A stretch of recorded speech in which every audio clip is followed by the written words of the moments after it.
Sarah Martinez never imagined that wearing her father's old military jacket would land her in handcuffs. The 28-year-old nurse had thrown on the weathered green jacket that morning when the November chill bit through her scrubs during her walk to work at the Veterans Affairs Hospital in San Diego.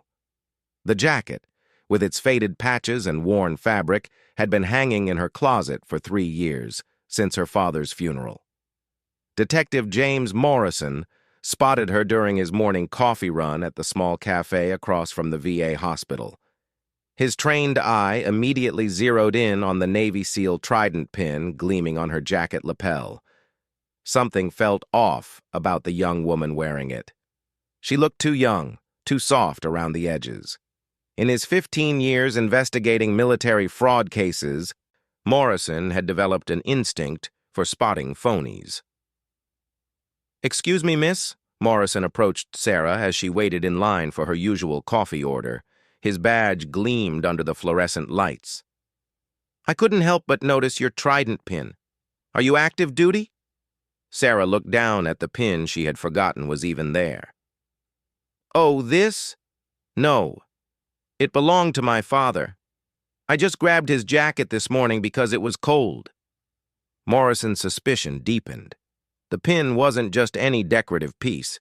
It was the genuine Navy SEAL warfare pin, earned only after completing one of the military's most grueling training programs.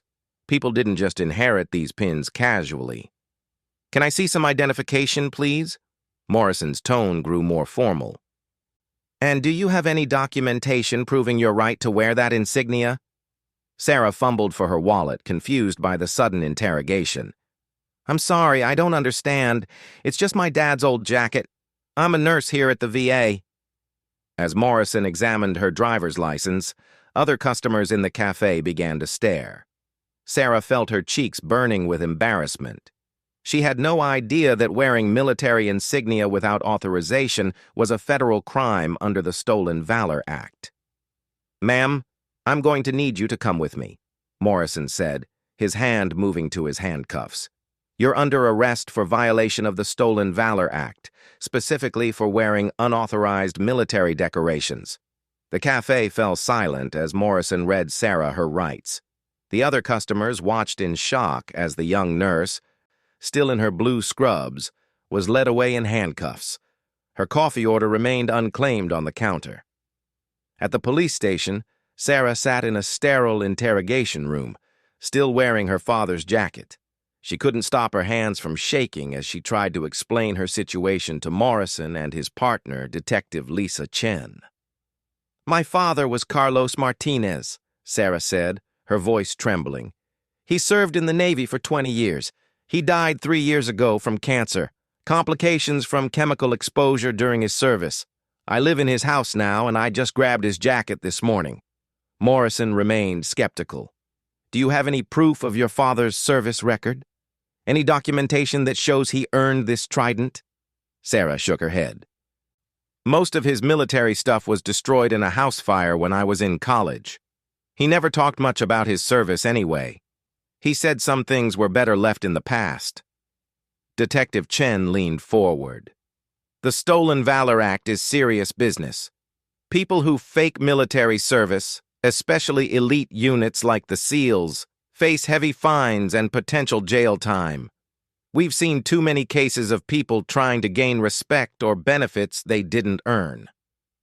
As the hours passed, Sarah's situation grew more dire. Without documentation proving her father's service, she faced charges that could result in thousands of dollars in fines and up to 6 months in federal prison. The irony wasn't lost on her that she worked every day helping veterans, only to be accused of dishonoring their service.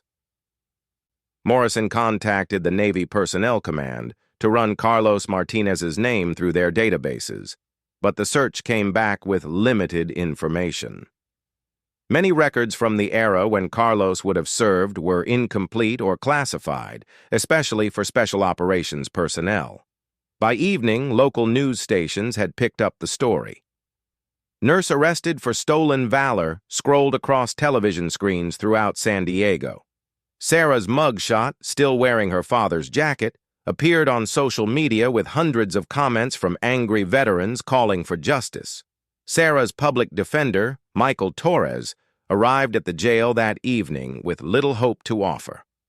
"The evidence is straightforward," he told her through the glass partition. "You were wearing unauthorized military insignia, without proof of your father's service. We have very little to work with." Sarah spent her first night in jail on a narrow cot, staring at the ceiling and wondering how her life had fallen apart so quickly. She thought about her father, wishing he had told her more about his military service. She remembered how he would sometimes wake up screaming from nightmares, how he would stare off into the distance during family gatherings, how he always changed the subject when anyone asked about his time in the Navy. The next morning brought a parade of reporters to the jail. The story had gained national attention as another example of stolen valor, with veterans groups calling for Sarah to face the full penalty of the law. Social media was brutal.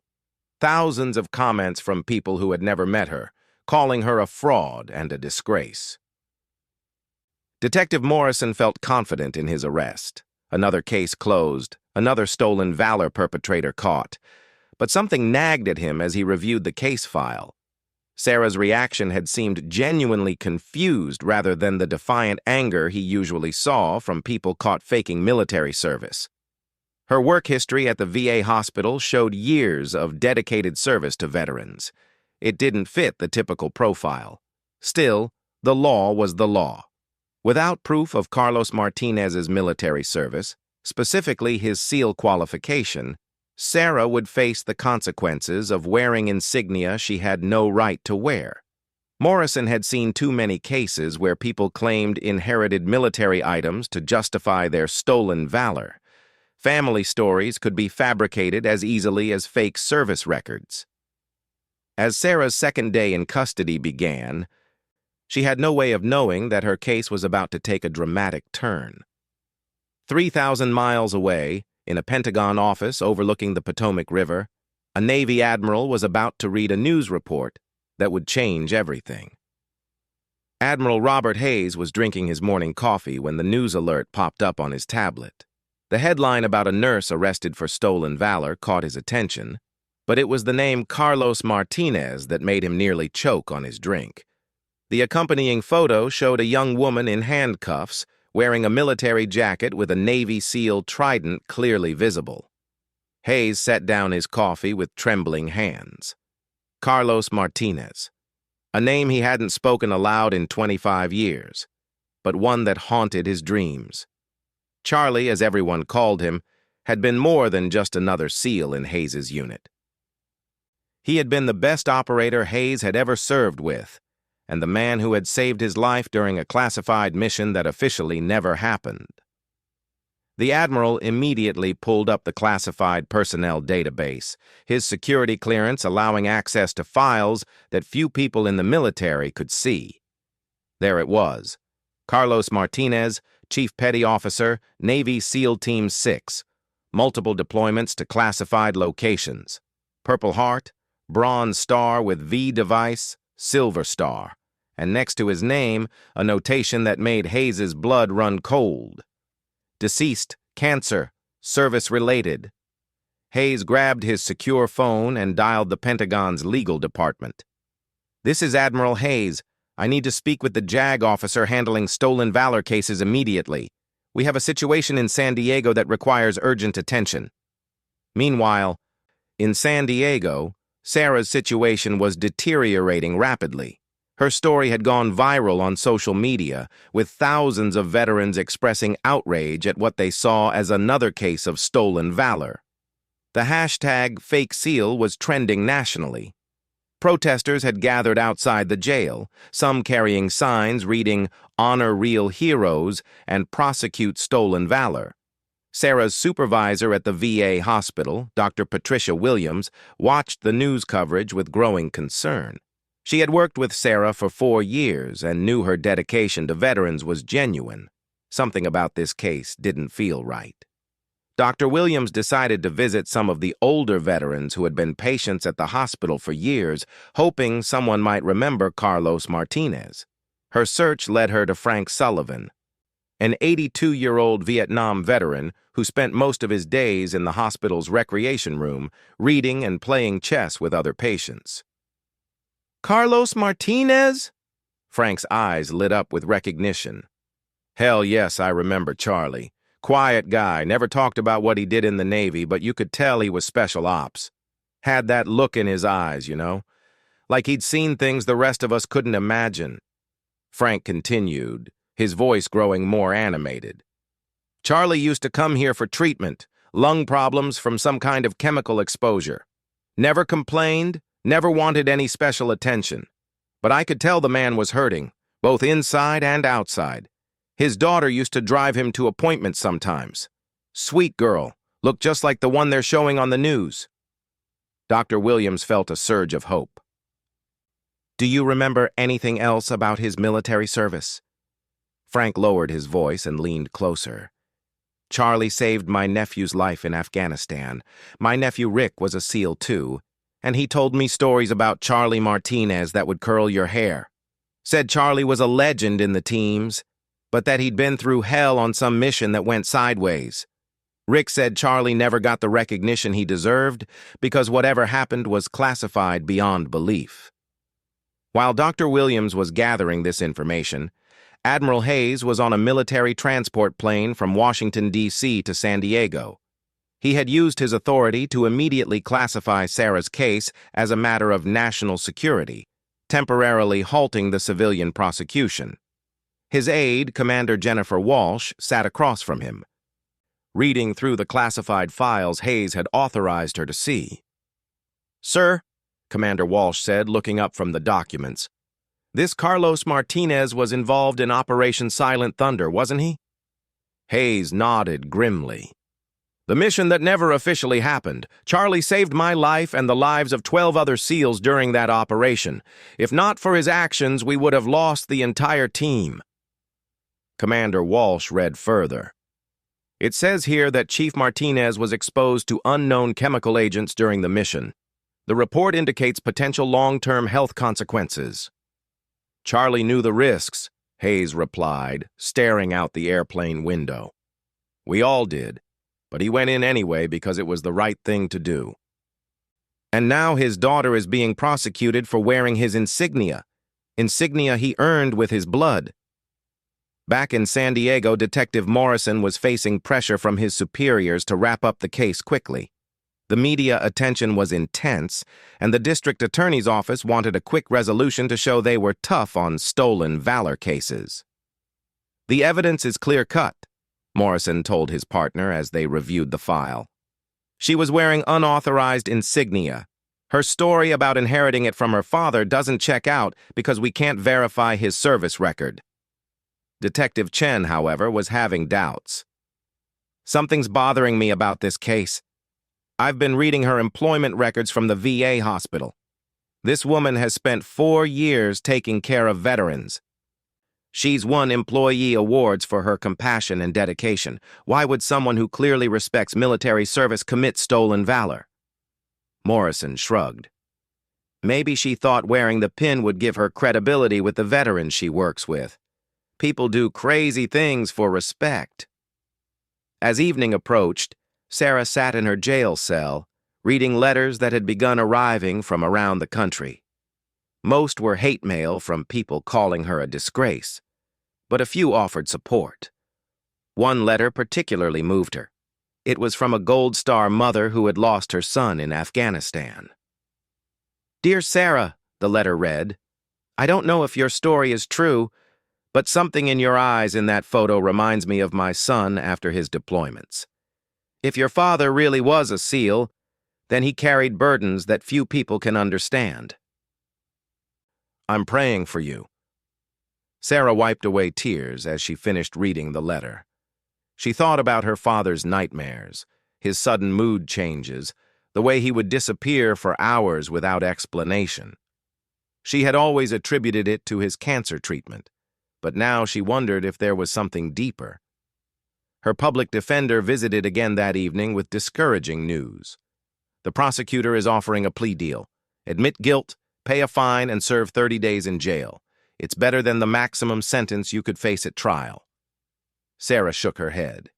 "I won't admit to dishonoring my father's service. If he earned that pin, then I had every right to wear his jacket." As the sun set over San Diego, Admiral Hayes's plane touched down at Naval Air Station North Island.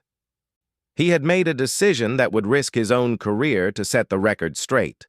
The truth about Carlos Martinez and Operation Silent Thunder was about to come to light, but it would mean revealing classified information that had been buried for 25 years.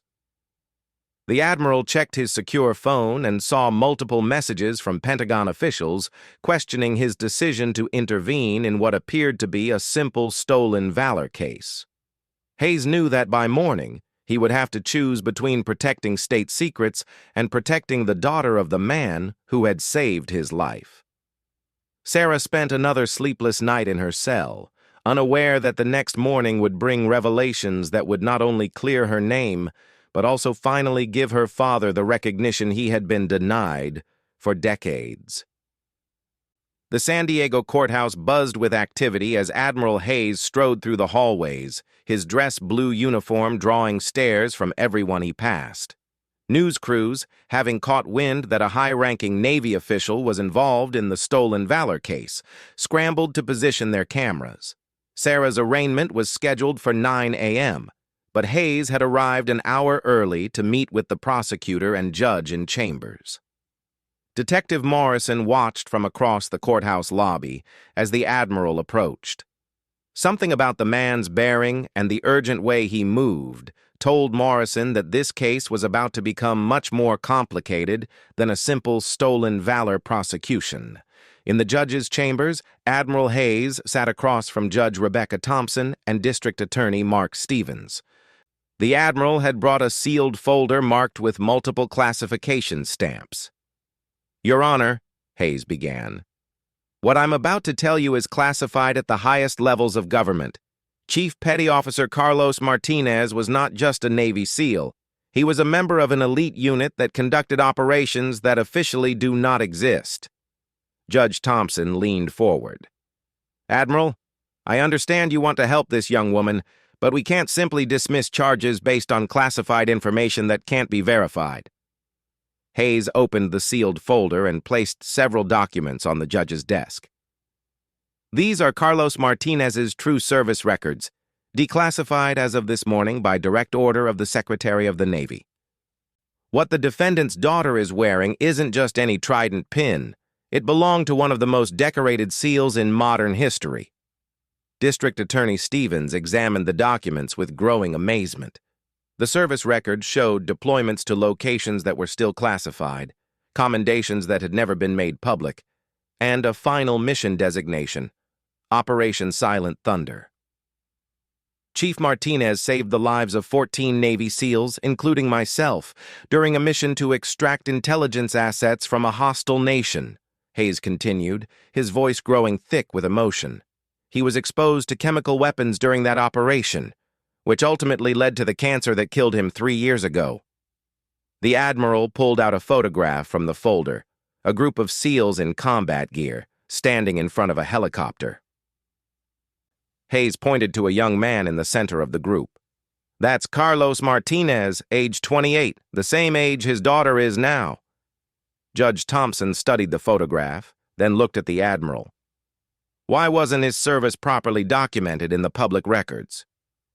"Because Operation Silent Thunder never officially happened," Hayes replied. "The mission was so sensitive that everyone involved was sworn to secrecy. Charlie, Chief Martinez, carried that secret to his grave, never telling his daughter about the true nature of his service."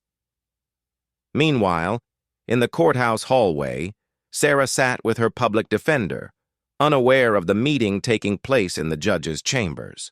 She had spent 3 days in jail and looked exhausted. The media circus surrounding her case had grown beyond anything she could have imagined. Dr. Williams from the VA hospital approached Sarah in the hallway, accompanied by Frank Sullivan, the elderly veteran who remembered her father. "Sarah," Dr. Williams said gently, "I want you to meet Frank. He knew your father." Frank took Sarah's hands in his weathered ones. "Your daddy was a hero, sweetheart. A real hero. I don't know what kind of mess you've gotten yourself into, but I want you to know that Carlos Martinez was one of the finest men I ever met." Sarah's eyes filled with tears. "I wish he had told me more about his service. I feel like I barely knew him." Frank nodded knowingly. "Men like your father carry burdens that ordinary people can't understand. The fact that he never talked about it probably means he did things that saved a lot of lives." At that moment, the doors to the judge's chambers opened, and Admiral Hayes emerged with the prosecutor and judge. The Admiral's eyes immediately found Sarah in the hallway. The resemblance to her father was unmistakable. The same determined jawline, the same dark eyes that seemed to hold depths of unspoken thoughts. "Miss Martinez," Judge Thompson called out, "I need to see you and your attorney in my chambers immediately." As Sarah entered the judge's chambers, Admiral Hayes stood at attention. "Miss Martinez, my name is Admiral Robert Hayes. I served with your father in the United States Navy." Sarah stared at the Admiral in confusion. "I'm sorry, sir, but my father never mentioned anyone by that name." Hayes smiled sadly. "Your father saved my life 25 years ago during a classified mission. Due to the sensitive nature of his service, he was forbidden from discussing it with anyone, including his family." The Admiral picked up her father's trident pin, which had been entered as evidence in the case.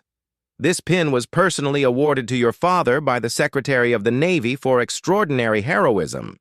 He earned it through actions that officially never happened, but which saved the lives of 14 Navy SEALs." Sarah's hands shook as the Admiral handed her the pin. "Your father was exposed to chemical weapons during his final mission. That exposure led to the cancer that ultimately took his life.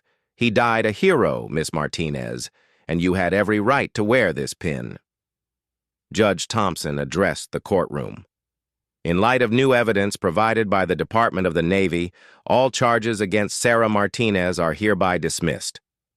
The defendant was lawfully wearing military insignia that belonged to her father, a decorated Navy SEAL." As the words sank in, Sarah collapsed into a chair, overwhelmed by relief and grief. Admiral Hayes knelt beside her chair. "Your father made me promise something before he died," Hayes said quietly. "He made me promise that if anything ever happened to you, I would make sure you knew the truth about his service. I'm sorry it took a situation like this for me to keep that promise." Outside the courthouse, the media had gathered for what they expected to be Sarah's conviction. Instead, they witnessed Admiral Hayes presenting Sarah with a folded American flag and a posthumous silver star for her father's service. "Chief Petty Officer Carlos Martinez embodied the highest traditions of the United States Navy," Hayes announced to the crowd of reporters. "His service to this nation went far beyond what can be publicly acknowledged, and his sacrifice ultimately cost him his life." Detective Morrison stood in the crowd, feeling a mixture of embarrassment and admiration. His quick arrest had nearly resulted in a grave injustice. He approached Sarah as she left the courthouse. "Miss Martinez, I owe you an apology. I was doing my job, but I should have investigated more thoroughly before making an arrest." Sarah shook Morrison's hand. "Detective, you were protecting the honor of military service. I understand why you did what you did. I just wish my father had been able to tell me the truth about his service while he was alive." That evening, Admiral Hayes visited Carlos Martinez's grave at Fort Rosecrans National Cemetery. Sarah accompanied him, carrying the folded flag and her father's medals. As they stood before the simple white headstone, Hayes shared stories about her father that she had never heard. "Charlie was fearless in combat, but he was terrified of only one thing," Hayes told her. "He was afraid that if something happened to him, you would never know how proud he was of you. He talked about you constantly, your nursing career, your dedication to helping veterans. He said you had inherited his sense of duty, just applied to healing instead of fighting." Sarah placed the trident pin on her father's grave, along with a small bouquet of flowers. I'm going to keep working at the VA hospital. But now I'll do it knowing that I'm continuing his mission of service. As the sun set over San Diego, Admiral Hayes and Sarah walked away from the cemetery together. The 3-day ordeal had ended not just in Sarah's vindication, but in the revelation of a hero's true story. Carlos Martinez's secret had finally been told, and his daughter now understood the legacy she carried. The next morning, Sarah returned to work at the VA hospital, wearing her father's jacket with pride. The veterans she cared for now knew the truth about the trident pin she wore, that it had been earned by a man who gave everything for his country, including his life, and that his daughter was carrying on his tradition of service in her own way. Frank Sullivan was waiting for her in the hospital lobby when she arrived. "Your father would be proud," he told her simply, and for the first time since her father's death 3 years earlier, Sarah truly believed it.